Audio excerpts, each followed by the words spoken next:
based on, as all special assessments are, based on actual cost. Once the project is completed, the total project came in at $468,182.78. The portion that's attributed to the as pre-development is 60.9%. The remainder is 39%. So that would leave a right recovery that would be due to the developer in the amount of $183,059.47. This would be a special assessment that would be held for a period of 10 years from the time it's been accepted from the village. If the property owner from parcel number 1, in that case that would be John Steinberg, chooses to connect that sewer or use it, he would be required to pay the village of Pleasant Prairie the $183,059.47. The village would be required by the development agreement to in turn give that money to the developer from Ashbury Creek. If properties do not develop or have access to that land after 10 years, and the right of recovery goes away, and the developer is not entitled to it. This has been our standard practice since our last Public Service Commission order. We have a substantial number of these assessments out there, both sewer and water, where developers are providing upfront capital and having an opportunity to collect if someone else is able to make use of that property or make an improvement over a 10-year period. So it would be my recommendation that we adopt Resolution 0792 for the final determination of levying a special assessment. Thank you, Mike. This is a matter for public hearing. Is there anybody wishing to speak? Anybody wishing to speak? Anybody wishing to speak? We'll close the public hearing. We'll go into comments and questions from the board. It's clear that someone's standing down on the other property. I'm sorry, Steve. This property clearly sums the many that we already did in the past, right or recovery. So Very common practice. it's very common practice. Anybody else? I make a motion to adopt Resolution 07-92. Second. Motion by Monica, second by Clyde to adopt 792. All those in favor say aye. Aye. Opposed, the ayes have it. Let the record show. President Steinbeck, abstain from the vote. Okay, Joe. Thank you, Mike. That concludes our public hearing. We'll move on to item 6, citizens' comment. Sherry Chmielewski.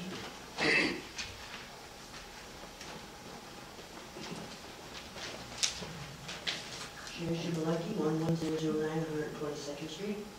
First off, Merry Christmas and Happy New Year. Thanks for the calendar and to John Jr. for putting the postcard with the level strip and garbage pickup. That's really nice. I had to remind some of the people not to throw the calendar away, but besides that, I want to know what is being done to collect the delinquent property taxes of approximately $449,000 since 2004. What percentage is residents and what percentage is business? Even at 1.5%, that can add up to our taxes going higher to cover them. Some of us already pay more than our fair share. All this expensive road equipment and clean water sewers that I've been told will not see on our street. And in October, your tax rate was 5%. In November, it went up to 5.5%.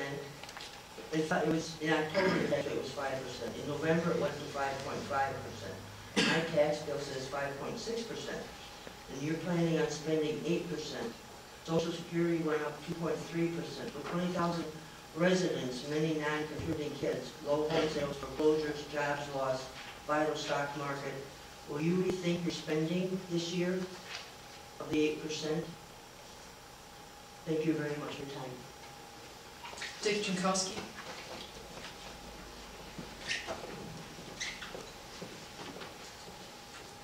Good evening, Dick Jankowski, 7022 51st Avenue. And I had the distinct pleasure and bittersweet experience this weekend to spend quite a bit of time at a nursing home in Iowa.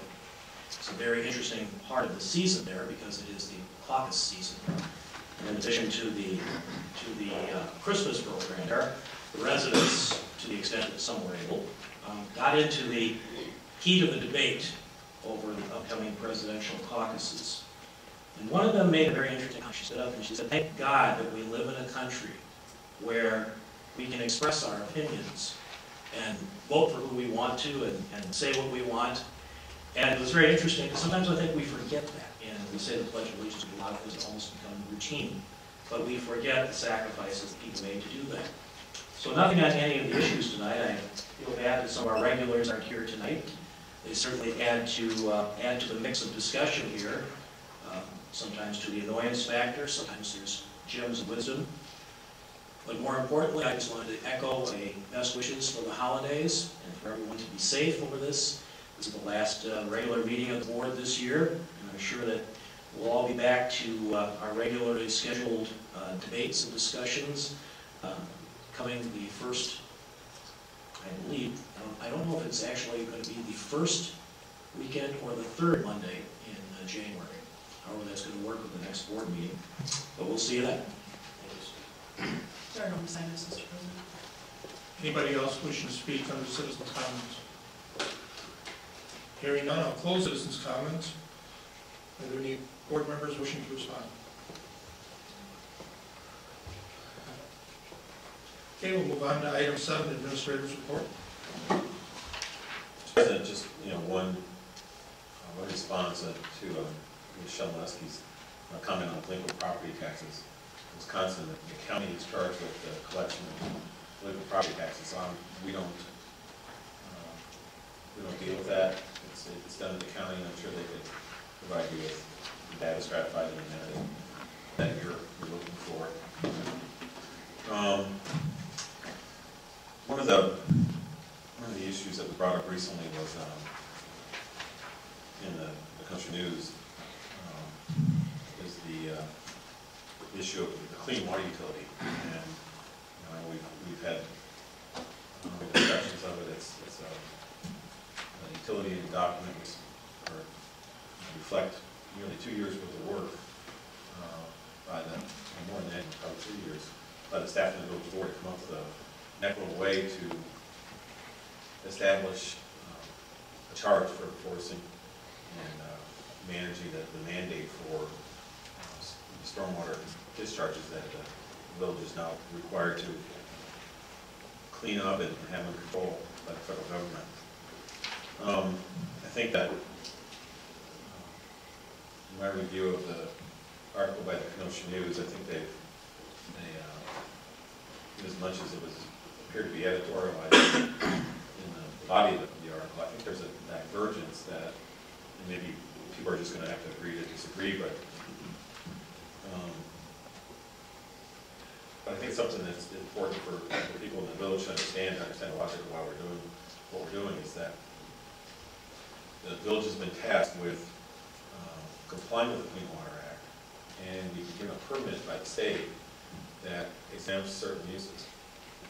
We've developed a comprehensive system to evaluate all the parcels, and inasmuch as the clean water utility is just that utility, and the services we provide are based on use, that to charge a classification property owner for a service that they're not permitted to be monitored over, we can't regulate them, is contrary to what we feel that the statutes require. Our attorney who reviewed the word also felt that way. I guess if you want to, make it